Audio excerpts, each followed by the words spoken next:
Hi guys! A little behind the scenes here. I'm just getting settled in this meeting room that was occupied before me. Woo. It's the first webinar of the year. We'll get started in a minute, something like that, so that you can get, or you as well can get settled in. I hope you're having a fabulous morning or afternoon or midnight, wherever you're joining from.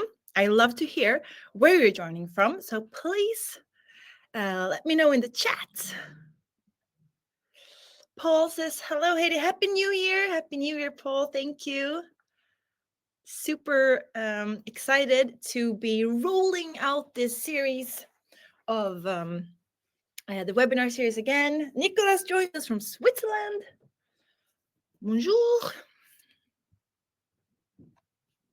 I went to Switzerland last year to Zurich. Beautiful city. Richard from Sweden, Nikas from Sweden, Collins from Finland. Matilda, you're joining from India. Oh, Netherlands, UK. I'm so, I get super excited when I hear where you're from. I'm going to be cool. I'm going to be cool. Love that. Sarah's joining from Sweden. Roberta from Italy. You guys, it's a global community. So thrilled, stoked to have you around. I'm going to start just sharing my keynote with you, this lovely keynote that I made all by myself, so that you know that you're in the right place, that you joined the right webinar. I think you have. We're gonna dive into goals and tactics today. Really like the tactics kind of webinar. Those are my favorites to watch. So I hope that you will enjoy it.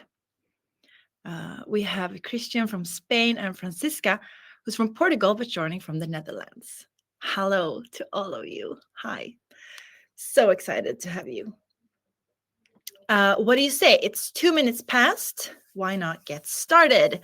So welcome again to today's webinar, how to reach your 2025 social media goals, how to set the goals, how to measure what you're doing, the way I think that we should be measuring things, to just keep ourselves sane and to not get overwhelmed with everything that's going on and what we're doing. And of course, how to reach those goals.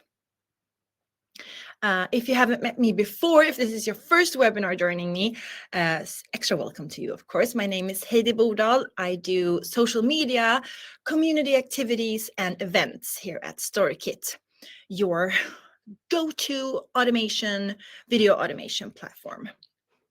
We're gonna start off today, as I often do. If you've been part of this webinar community for a while, you're gonna recognize some of the slides, because I just like to share the topic of posting frequency, content velocity, why posting more and more matters, even more this year perhaps than the last one, and then why we're gonna set the scene. But like, I'm gonna quickly walk you through my goals for this year. They kind of look the same like they did in 2024, but I've done some edits. Walk you through those and just tell you what we're gonna do to reach them and what we're gonna focus on this year, and just to inspire you. And like, you know, as I always say, we're gonna hold each other's hands when we're navigating this digital landscape 2025.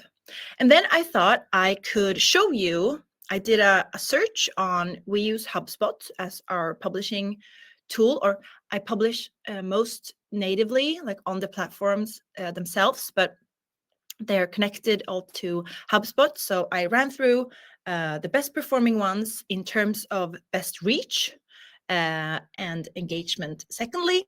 And then I took out our top 5 performing posts, and I thought I could share them with you and then just go through why I think these performed well, what my idea behind them was, and I'll also show you how you can recreate them yourselves.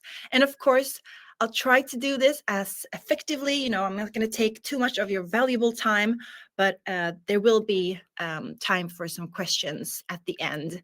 And just fire away in the chat whenever you come up with a thought or a question for me. I just have to say, Andreas wrote in the chat, getting Eurovision vibes here. And I agree. This is like a Eurovision contest night tonight. Hello, Europe and the world. So let's just set the scene, as I always do. So, you know, my favorite activity, one of my favorite activities to do at work is to go through some of the brands that I follow that I know are successful, trying to know, get inspiration. What are they doing? What are they posting? And of course, how often do they post? Because I get, I'm fortunate enough to meet a lot of industry colleagues whenever we host or attend events. And a comment or a question that we get a lot is, my boss tells me that I can't post more than maybe twice a week. You know, the audience is going to get overwhelmed. We're going to bore them out. They're going to get tired of us. So every now and then we check some of the favorite brands, just a quick look at how often they post, and I start counting. So I did this. I know my manager, my boss, Jonna Ekman, our communications director, she did this, I think yesterday or this morning. But these numbers are from mid November, something like that. But they often look kind of the same. So we counted. I checked out Harvard Business Review, and this was, so that week, I counted 7 days back. Harvard Business Review had posted 289 posts that week. The World Economic Forum, they do great stuff on LinkedIn. They had 14 posts. Salesforce, another huge SaaS company, did 49 posts. McKinsey & Company, 28 posts. This is all one account. I counted on LinkedIn, and it was 1 week, except for Forbes magazine that I always go to, like, sometimes just make myself feel bad because they post a lot. All of these brands have posted these numbers from that week that I counted. Forbes, I counted 353 posts, and then I had to stop, and that was just within that last 24 hours. And they have, I don't know how many million followers, 8, 18, something like that. Why would any company post that much? And why aren't we doing the same? Well, I'm guessing that Forbes magazine has a huge content department. They can just fire stuff out. I'm a one-person social media team. I could do 353 posts. Maybe I will. That could be my goal for 2025. But it raises the question, why would any company post 289 posts a week or 353 posts a day? Well, it's because, and I say this all the time, I know, but content frequency builds momentum on social media.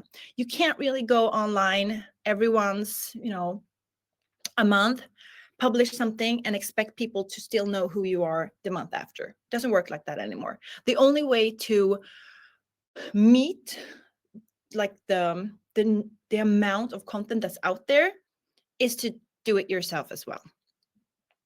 I like to, just try to emphasize myself and like bring justice to what I say with some bullet points. But the whole thing is that the business model of any platform, that's based on people publishing content for other people to consume. That's like what they want. No platform or any audience is ever going to punish you for publishing a lot. Just take a look at, listen to an influencer. That's like a media company itself. I think their biggest fear is always, I don't have anything to publish today. What am I supposed to post? Algorithms. I talk a lot about algorithms, but since it's the first webinar of the year, I thought I'd give myself some time to actually go through this again, because I think it's so important. Algorithms prioritize activity. That's what they're looking for. Okay, so this company seems to be publishing a lot. We like that company because we prioritize our platforms, the business model, the CEO, they like when people stay active. So the algorithms are going to favor that always. New content always. And the short lifespan makes posting frequency essential. I think the lifespan of a post on X is 48 minutes. So you have to keep publishing in order to stay top of that shelf for the 48 minutes. LinkedIn has a bit longer because people post can like start living its own life again after a week or so, depending on who's like reposting or commenting or sharing it. Facebook, 2 to 3 days, I think. So to always keep our business, our brand top of mind for people, we have to keep popping up in their feeds. As I said before, I was quoting Ross Simmons, in a world where content is constantly being created, the only way to stand out is to be relentless. You have to be willing to share your message over and over again until it sticks. So posting frequency, don't be afraid to post. Never, ever. If something doesn't take off, that's okay. We can just go again 10 minutes later or a day later. It's fine. If people like what you post, that's going to get a lot of reach. That's going to get a lot of traction. That's going to get a lot of distribution.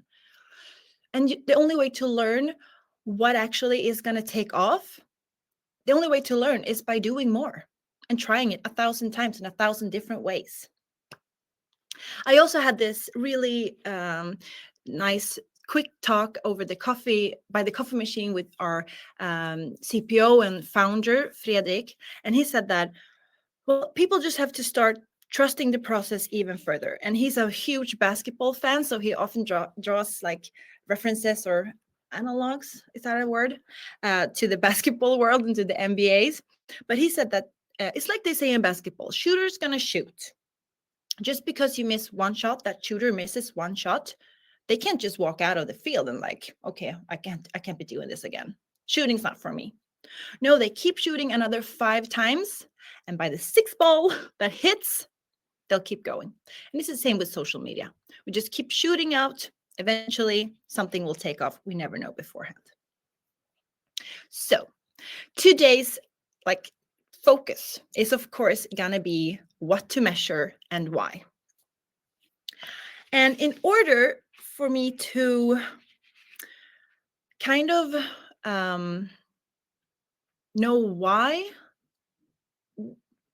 there is like one of the bullet points in like, this is what we're going to talk about in this webinar, is why reach and impressions should be your top focus. I thought we could start with the why. Why is that? Why are we focusing on reach this year and not on following, for example? Well, first of all, for a long time, for the past maybe 20, 15, 10 years, social media was considered like a simple content distribution channel. It was just like its own,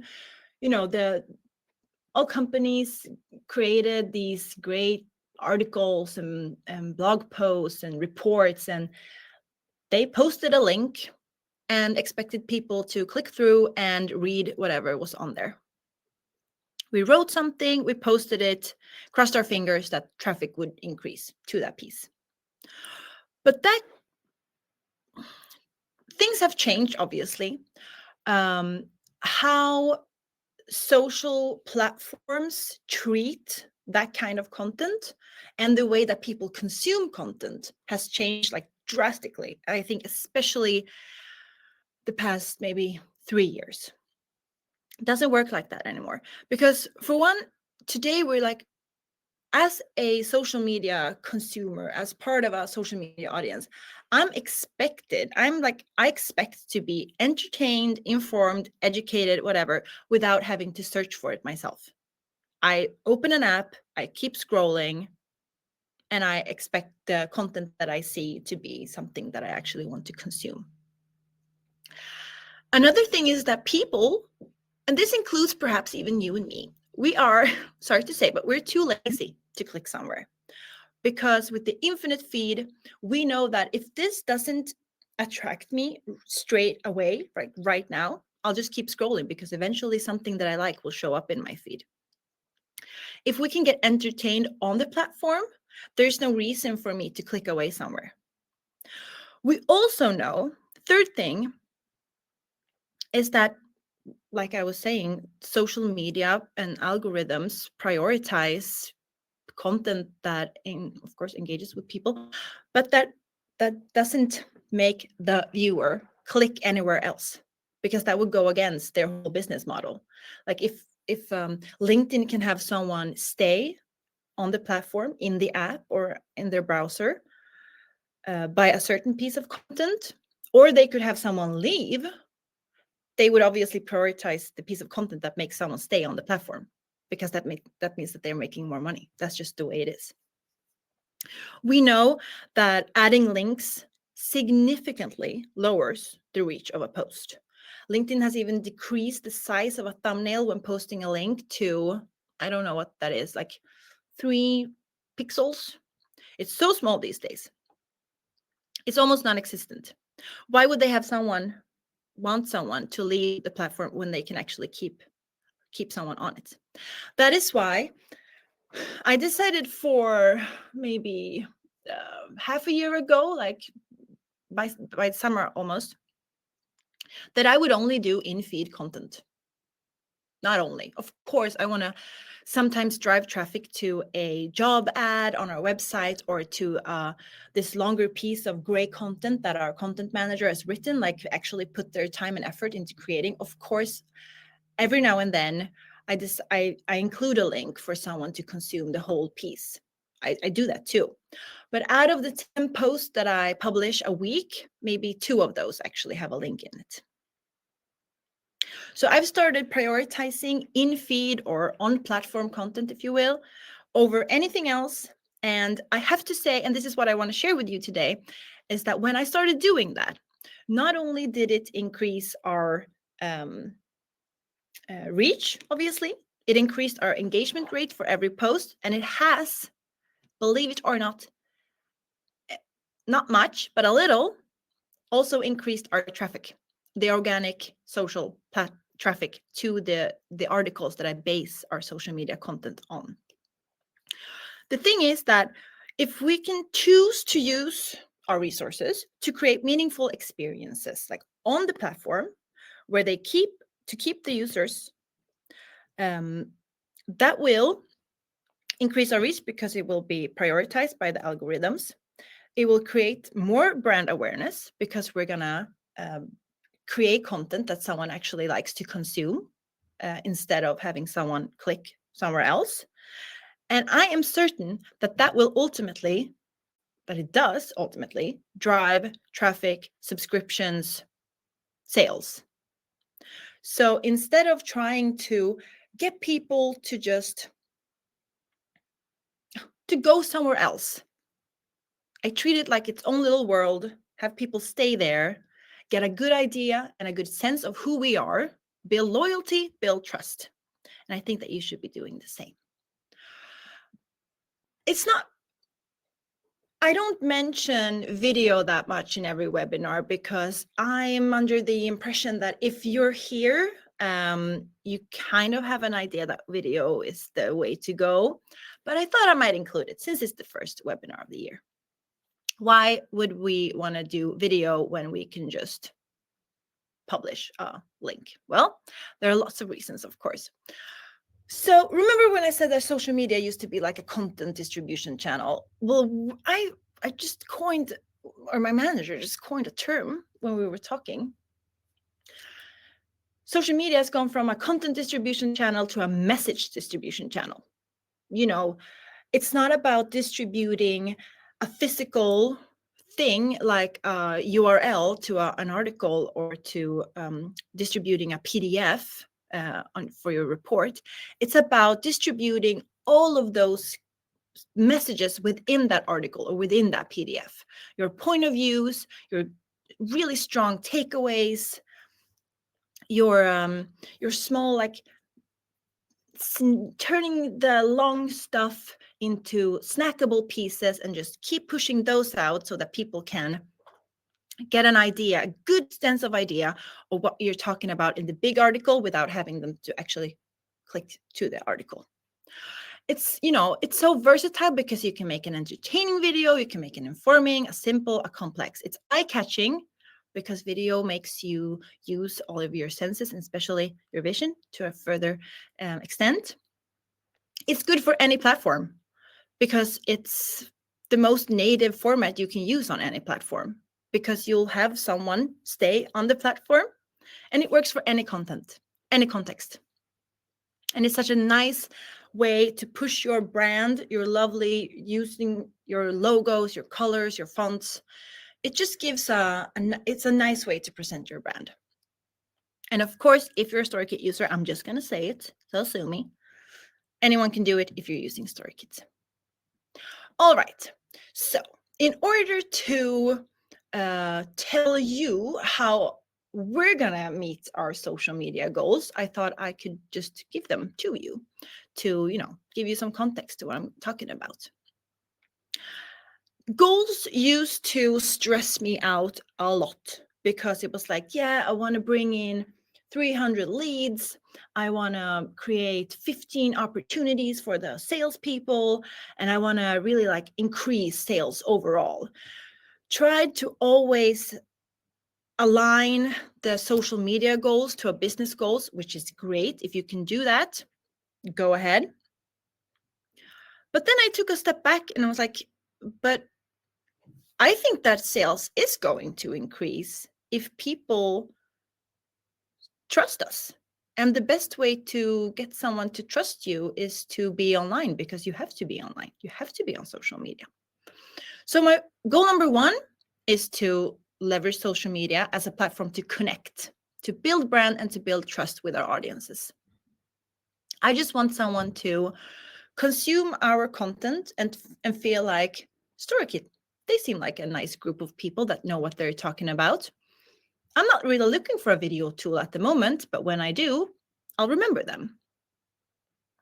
And the goal number two is to, lots of fancy words here, utilize social media as a platform to give all the content produced and published by the content team the attention it deserves.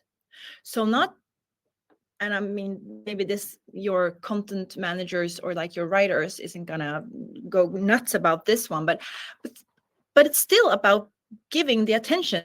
Traffic and attention can be used synonymously, but also it's two different things. I want to make people take part of the great stuff that has already been written by someone else without having them leave the platform, without being down prioritized by the algorithms. Getting it the attention, getting it in front of the right people, utilizing all of those longer pieces of content that someone actually put their time and effort into creating in a way that they like to consume it on social. Those are my two goals. Quickly for you, just also putting together a content plan or content strategies also it always felt really overwhelming to me, because who am I to know exactly how and where to do something. But then I just realized that if I have a certain idea of how often I want to do stuff to reach those goals, if I want to increase our number of impressions this year with 50%, well, how often do I think I have to post? Okay, so I post at least daily on LinkedIn. That's our go-to platform. Makes the most sense for us. We are a B2B company, and that's a B2B platform. So we're going to be focusing on LinkedIn this year too. Occasionally, a couple of times a week, I publish on the Meta platforms as well, just because it's nice to have some kind of activity there, since we're doing some advertising there. Well, what do I want to post? Well, I can post almost anything, because there's so much already created. We have a huge archive of really good, informative, educational, inspiring blog posts. Okay, I'll use those. We have great case studies with social proof, with nice quotes. I'll just publish those. We have some newsletters going on. Please subscribe. I'll just reuse those. Never start from scratch, just reusing what we have. We're going to talk a little bit about this later on. And what do I want the content to do?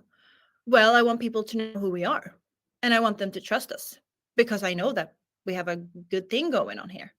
So I just want people to like us. And what do I want to track? Well, I want to build brand awareness, so I'll track impressions. And of course, I want people to engage with it. I want I want some numbers telling me that um, there are some likes and there are some comments and people have been sharing this stuff with each other. So that's our content strategy. And I'll try now to tell you a bit more about why, but also how. Quickly, I'm going to check on the chat to see. Tom asks if I will share the slides afterwards. I definitely will. I'll be sending them out this afternoon. Tom also asks, I'm going to actually put this one on the screen. Is it better to use external links in the comments rather than having them in the post itself on LinkedIn? Great question, Tom. I've stopped putting comments in the, I've stopped putting links in the comment section because I think that LinkedIn understood a while back that doesn't, like, that's just a workaround for getting someone to leave the platform. Most of the time, whenever I see another anecdote about my boss, obviously obsessed with her, is that yesterday she posted something on her personal account and she put the link to what she was like promoting in the comment section. But when I was looking at it from my LinkedIn, the comment section looked empty. It didn't even say one comment on the bottom, or I had to click comment myself for that comment to show up with the link in it.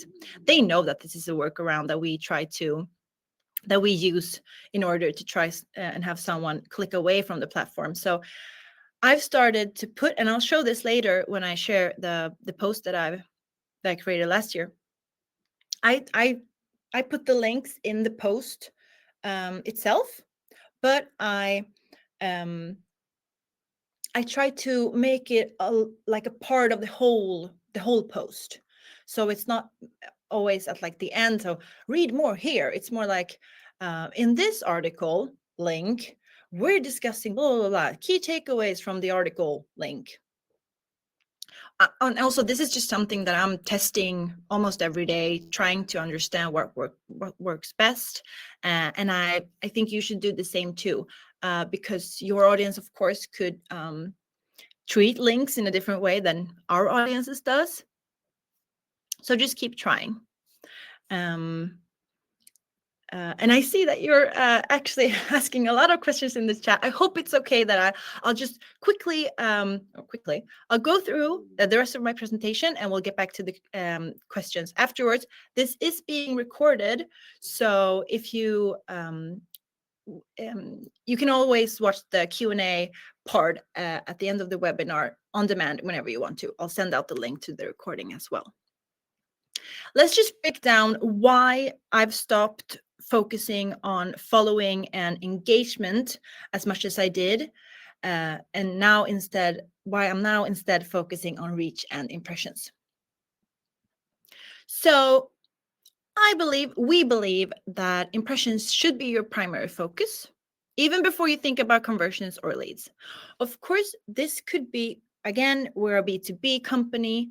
If you are a B2C company, if you're selling products to consumers, I totally understand that you're tracking conversions to your website and to your e-commerce platform in a greater extent that we do. But first of all, I'm talking organic content here. So I do believe that all of this stuff, if you're putting out, let's say you're a makeup brand, a beauty brand, because I follow a beauty brand on Instagram, which is Kaja. It's a Swedish brand. I get ads from them that sometimes make even me, convert to their website to buy something. But that is because of all of the organic posting that I see them do. I see their, influencers putting on the makeup in a really nice way that doesn't have a CTA. It's just someone putting on makeup, and I think that blush looks really nice. I don't go straight to their website after seeing someone put on that blush. But a couple of days later, an ad will show up and I'll click on it. But since we're a B2B company, I'll be focusing on that as well. Impressions more or less just measure how often people see your content. And obviously, that's an essential step in building awareness and familiarity and recognition with your brand. We got some number from HockeyStack. It's a acquisition platform, I think. Oh, sorry, you have some issues with the connection, but you could reload. Great. So our content manager, Maddie, she wrote a great piece on what to track for social media, and she found some numbers. HockeyStack did some research, and they found out that it takes 894 LinkedIn impressions to generate a single website. That's a 23% increase from last year. So apparently, I'll have to see a brand, or I'll have to, no, me and 894 other people will have to see a post on LinkedIn for someone to click away. It takes an SQL to become a deal, 965 LinkedIn impressions and 99 touch points. This is why we need to post a lot, 99 touch points, up 15% compared to last year. This is why posting more matters, because we have to keep pushing out content. Eventually, someone will visit our website. This is what we have to do. A big part of how we work and how we actually like manage to publish in the extent that we do is because we follow something that we like to call the 90-10 rule. 90% of our content on social media, possibly even more, I'd say maybe 99%, is repurposed from various sources, like the blog posts and the case studies, the interviews, and all the webinars that we host. We start from scratch when coming up with a new fun idea of the day, maybe once a month. And that's usually like we find a funny meme that we decide to post just to be a little funny. The rest has already been written, has already been created, published on our website. We just give that a second life using video. I only do video because I wouldn't know what else to do because of my job, probably. And this keeps us posting multiple times a day across 4 channels, sometimes 5, 6, without content production taking too much time. What takes time is to writing the longer pieces. Maddie spends time, our content manager, doing the research, interviewing people. But as soon as that's done and published, it's our turn, the social media team. I say our, but I'm a one person, so I'm just trying to make myself sound better. It's up to us, me, to give that great piece of content the attention that it deserves, get it in front of the right people. So it's all about transforming what you already have. Never start from scratch. Shove it into the AI, shove it into the whatever tool you're using, preferably StoryKit. Up comes a video, publish. That doesn't take off, publish a new one. If that doesn't happen, publish a new one. Keep shooting. Shooter's gonna shoot. All right, guys. Whew, that was fast. We have some few more minutes to go. So we're gonna focus on impressions and reach. We like engagement, but that's secondarily. Now I thought I'll give you what I like to call 5 ways to succeed on social media. And that's just a nice way of saying, here are 5 posts that people liked last year and that you can do them yourself. So I'm going to start from the bottom, which is not the bottom, because I think if we post, I think we posted maybe 1,000 times on LinkedIn last year. So out of the 1,000 posts, these are the 5 top performing ones. And I'll start with number 5, which is, and I've screen recorded this, so I hope that it won't be too like, blurry or whatever. But I've included, I wanted to show you the whole post in order for me to run through how I have like accompanied a video with text how I've used links, what I've tagged, all of those stuff. We'll really try to break this down because we love tactics. First one is, these are always, they've been on top of the best performing posts for sorry, I got a very nice comment. I've been doing employee highlights for the past 3 years. They're always at top of that week, that month, that year. So this was a portrait we made of Sofia Jonsson. Unfortunately, she's no longer at the company, but she's given me her permission to share this with you. Super easy one to make. People love watching people online, of course. What I do is I use my iPhone. I record this colleague, whoever we've decided to do a portrait on. I'm trying to run through the whole company. I record them, walking around the office, having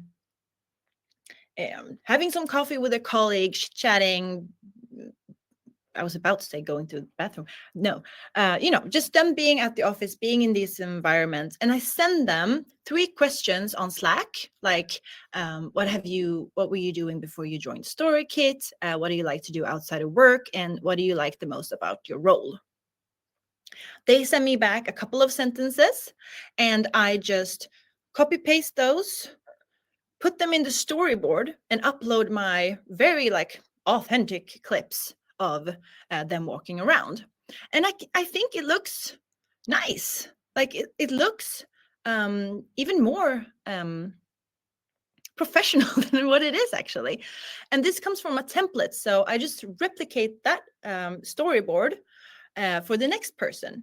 Upload those 5 clips, maybe it is, recordings, and copy paste in the new answers and the new name. And these always get a lot of engagement. They get a lot of so nice to see you, Sofia, and hope you're enjoying. It lets us engage with their networks as well.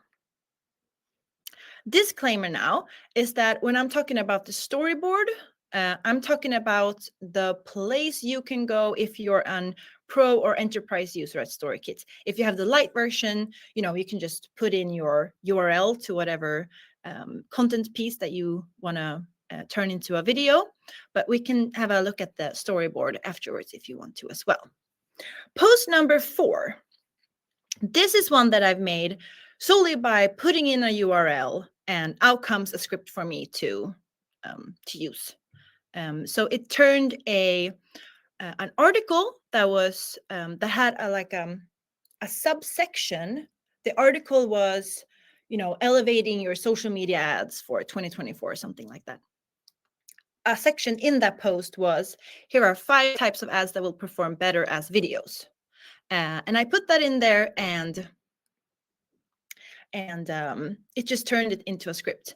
See here how this is what I mean with super in feed content. It's a one-liner, and it's a video for someone to just watch, hopefully learn from, and they can keep scrolling. This is a marketing touch point because we need 99 touch points on top of our 964 impressions for an SQL to become a demo or whatever.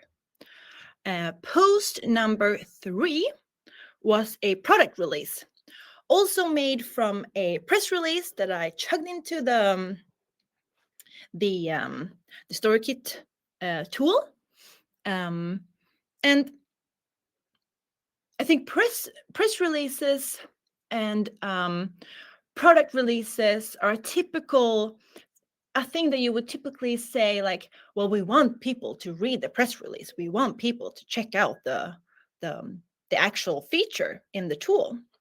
Well, if you make a couple of videos and one of those are really good, people are going to find their way to that feature or that press release without you having to take them there and risking to, get what's it called? Taken down by the algorithms. So just trust the process. And since you can only put an URL in, you can get out 5, 10 videos in StoryKit. And by the time someone has seen this 10 times, if they like it, if it's good enough, people are going to find their way to that feature, that press release, that blog post, that article. Trust the process. And this is all, this is just lines, sentences about what the feature is about with some stock images. Super easy to make.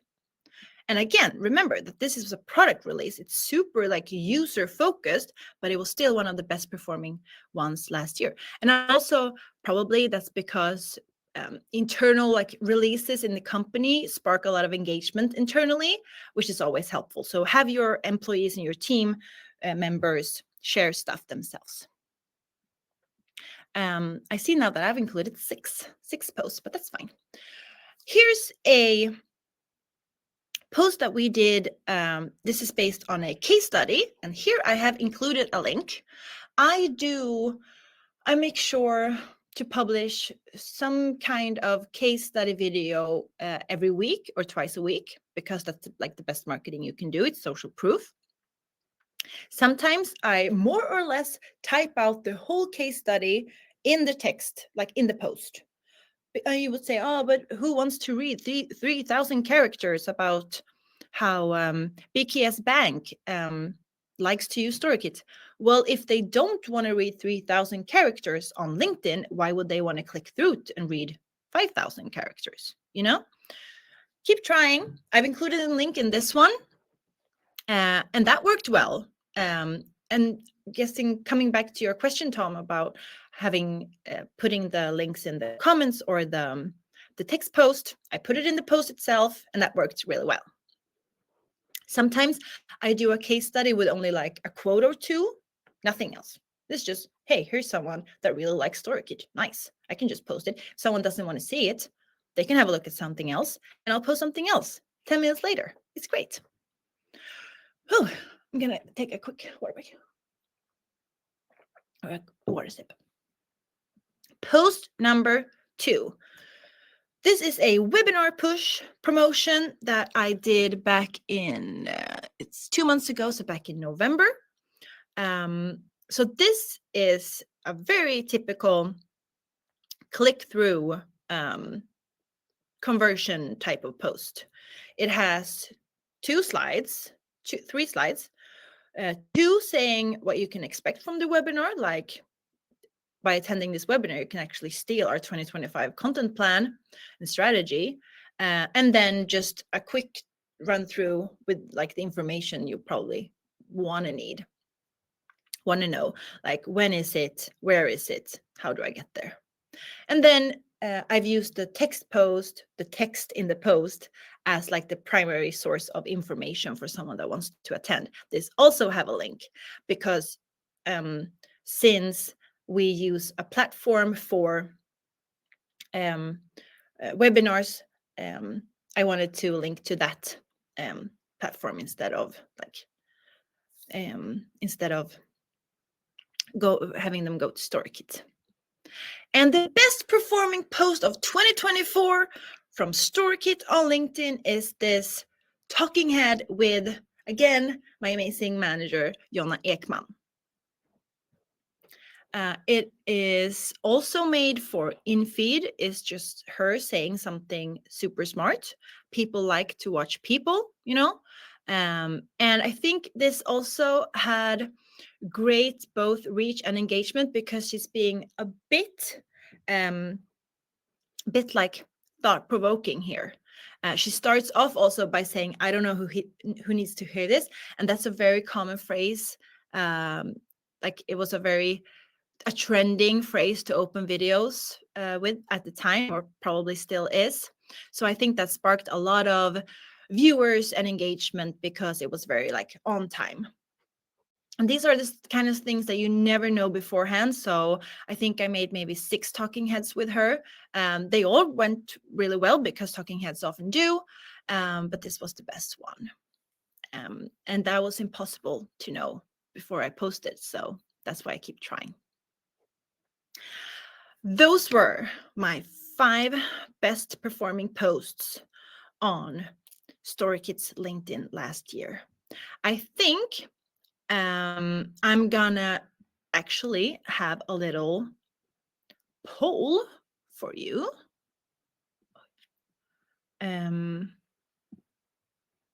So I want to ask you, out of the 5 posts that I've shown you, which one would you like me to recreate here and now?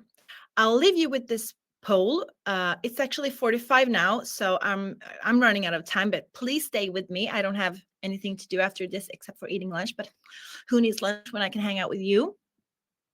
And I'll quickly go through the chat to see what has been happening.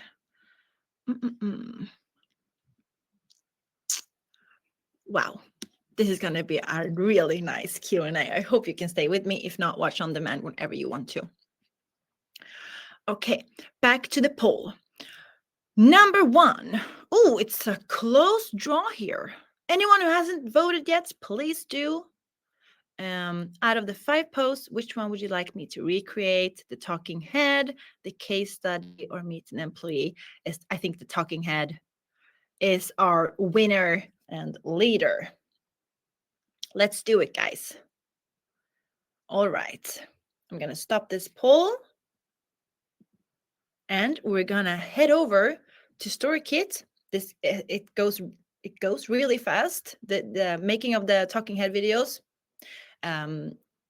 happens in just a couple of, it's done in just a couple of minutes. So this will be a quick one. Let's see. Here we are. I'm now in the StoryKit interface. I'm in the tool right now. This is my view because I'm on an enterprise license, so it could look a bit different for you if you're a light user. If you want to become an enterprise, just let me know. I'll take care of you. Jokes aside, I'm going to scroll down. I try to keep myself a bit organized. I'll become even more organized in 2025. I'll go to my folder called Thought Leadership because it makes sense for me whenever I search for something. And we're gonna today, now, here now, recreate the Let It Go video. I'm gonna click on create new storyboard. I'll name it because the talking head feature that we have is called subtitle block. Sometimes we call it transcribe and edit. But it is a functionality in StoryKit, but it's also a storyboard feature. So it's in the storyboard. I'll let you know soon what I mean with that. I'll just use the format that I want, and I think I want to do a 9:16 because I think that's how people are used to consuming talking heads. So I think it makes the most sense for me also. Jonna talks. New storyboard. A blank one. So now I'm in the storyboard. This is where you can, I'm kind of a storyboard person myself because this is how I get creative looking at this black screen. Don't ask me why, but I'm used to it. This is where I could create any kind of intro. I could write, hello, everybody, and then put like a background asset here. There's lots of different functionalities on whatever you want to create, but we're not going to do that. Instead, we're going to head over here that says insert subtitle block.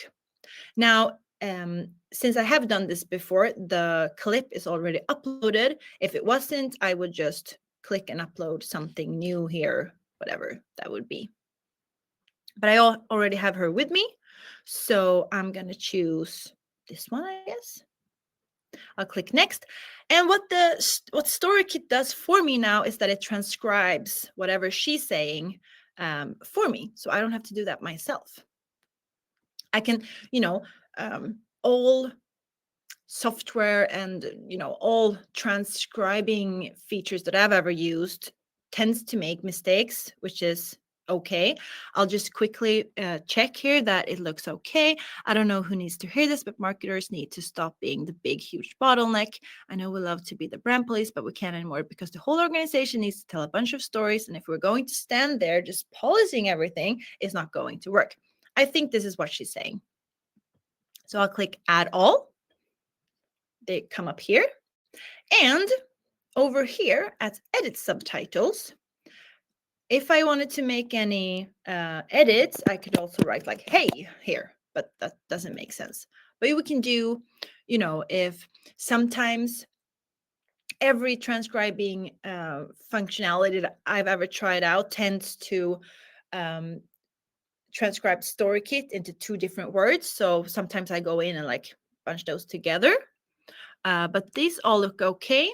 But what I can do also is that I can put a name and communications director at StoryKit.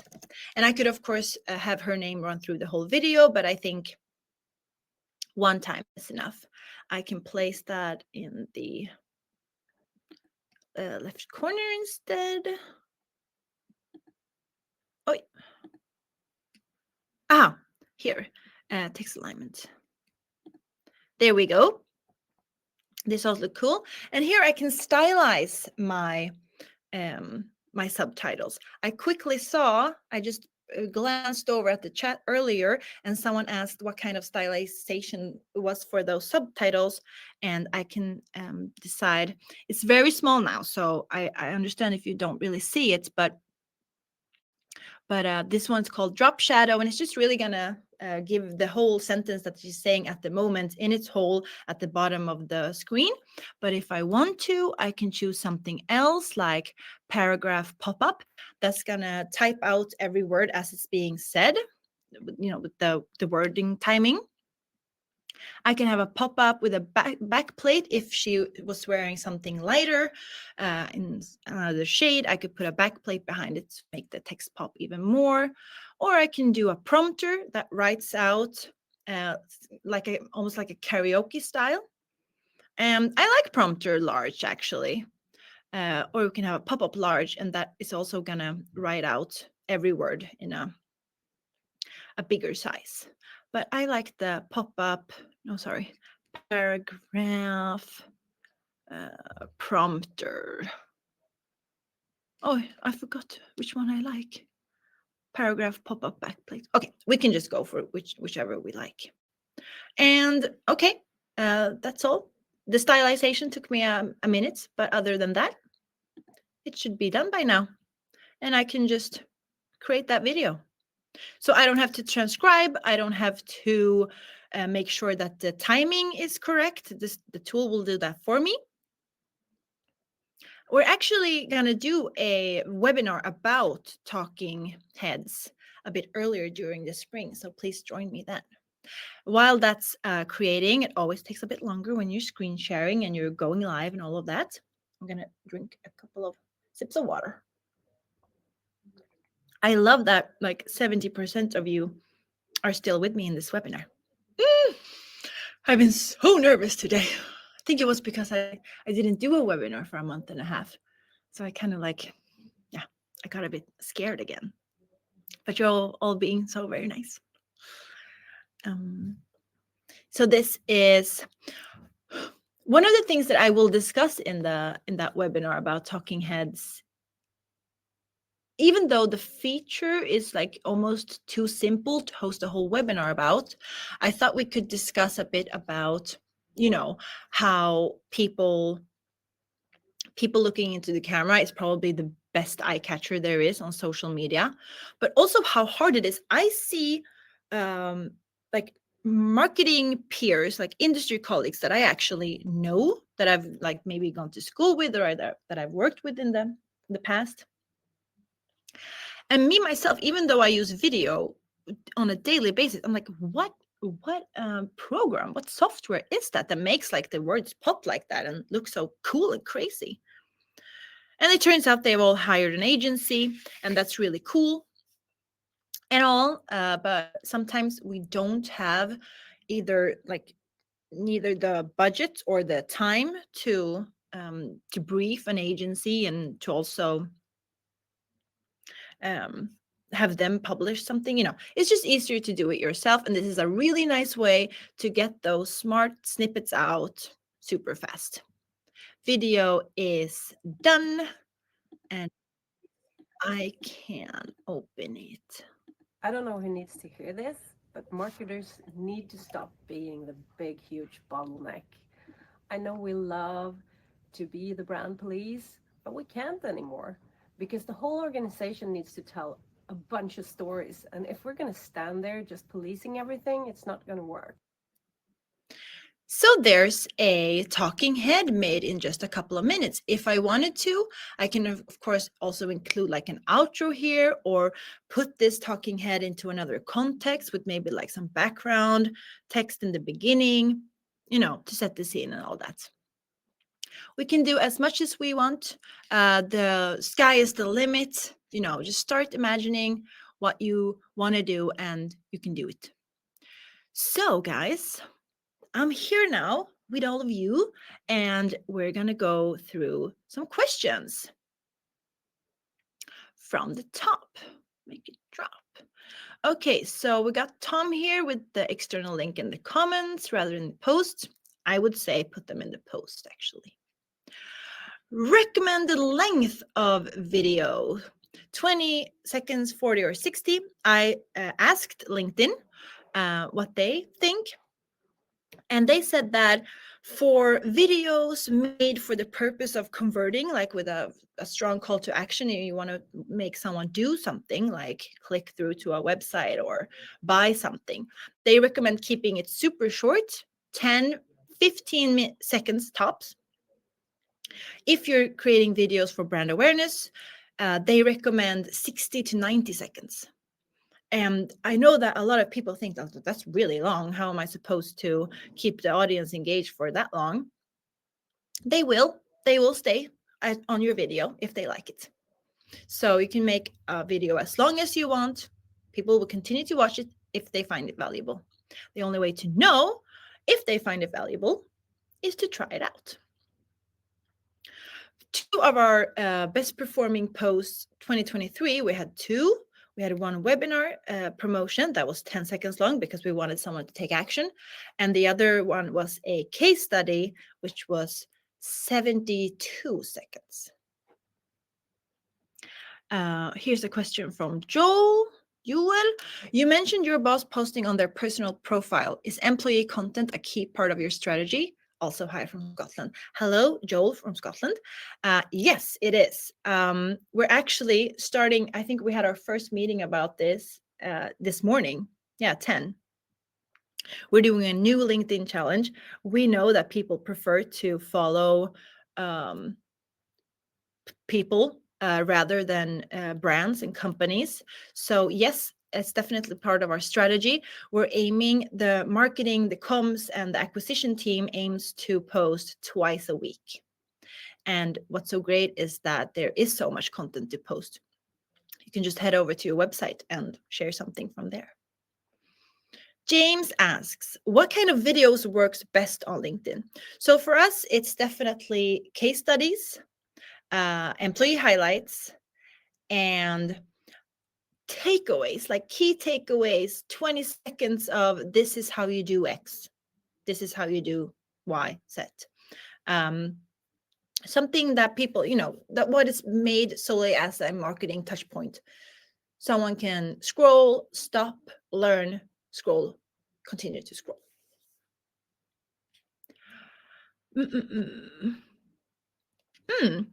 Joel answered a question from Joel in terms of, if you're talking technically, I think LinkedIn's guideline page says 4:3 ratio, but I've seen people testing 9:16. I second that, Joel. Definitely 1:1 used to be my go-to format, but we were just thinking, well, bigger video means more screen. More screen means more visibility. But I have also been trying out 9:16 to a further extent because that, I think, I'm just guessing, but I do think that since LinkedIn implemented their dedicated video feed, I think there's a slightly bigger chance that you end up in that feed if your video is 9:16, because it's just great for that format. It works really well on the mobile. Also, have a look at where your audience is coming from, what device they're using. We have a pretty 50-50 divide between if our audiences are on their desktop or mobile. That's why one of the reasons I like 4:3, because it works well for both devices. James, how can we use post impression to optimize the content creation process? I hope this webinar answered that somewhat. I track impressions on a weekly basis for all the posts that I did that week. More impressions means more reach. More impressions also gives you an idea of how the algorithms have I lost the English word here. How they consider your content. But if a lot of people view a post, LinkedIn is going to think that people stopped to check this one out. I'm going to keep pushing it to more people. Okay, then we had some connection issues. And James later said brilliant here, so I'm hoping that was wow. Ulf says, unusually good presentation, your talent. Ulf stuff. Thank you so much. Here's a question. No hashtags used. No, because I have a tendency to forget hashtags. I'm sorry. But all the best practices of LinkedIn every year is use 2 to 3 hashtags that make your followers get your network to see your content better. Maybe Roberta, I'll do hashtags in 2025. I'll add that to my goal list. I like that. Francesca, oh, sorry, I missed one up here. Oh, we can take that after. Can you grow your LinkedIn only using organic posts?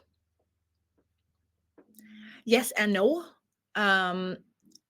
It goes without saying that I can definitely tell when our performance marketing manager has lowered their budgets for a week or a month.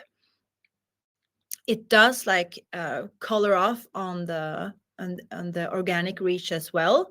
I'm guessing also because or I can see it on following when the budgets are decreased and there's a little less money behind our content. But I definitely think that you can grow a LinkedIn only using organic content. Why not? If it's good content, people are going to like it and they're going to follow you and they're going to build trust with you. If you have some money to put behind something, it doesn't have to be a lot either. You can really grow a page using paid with $100 a month or something. It's just the small things that you do. You tweak and you test. Will we get the recording too? Network interrupted in between. I hope that wasn't my network, but of course, yes. I'll send out recording, presentation, send you an article, good stuff that you need. Here's the one. Which slide type is used for the Jonna post? A fresh way to adding subtitles. I showed you now, so go ahead and use subtitle block. Ulf, does it transcribe in Swedish? It definitely does. It transcribes in lots of languages. English, German, French, Swedish, Finnish, Malaysian, Hindi, yeah, a bunch of languages, but yes, definitely Swedish. And I'll send out of the recording. Okay, guys, wow, it's over 12. So you guys go ahead, have your lunch or morning coffee or afternoon snack, wherever you are in this world. Thank you so much for joining me. We'll be back in a couple of weeks, of course. I'll send everything, all the resources that you might want after this afternoon. Thanks again. Connect with me on LinkedIn and we can, keep asking questions. Reach out whenever you have an idea or a thought or a question. So thank you so much. I will see you around. Bye, guys.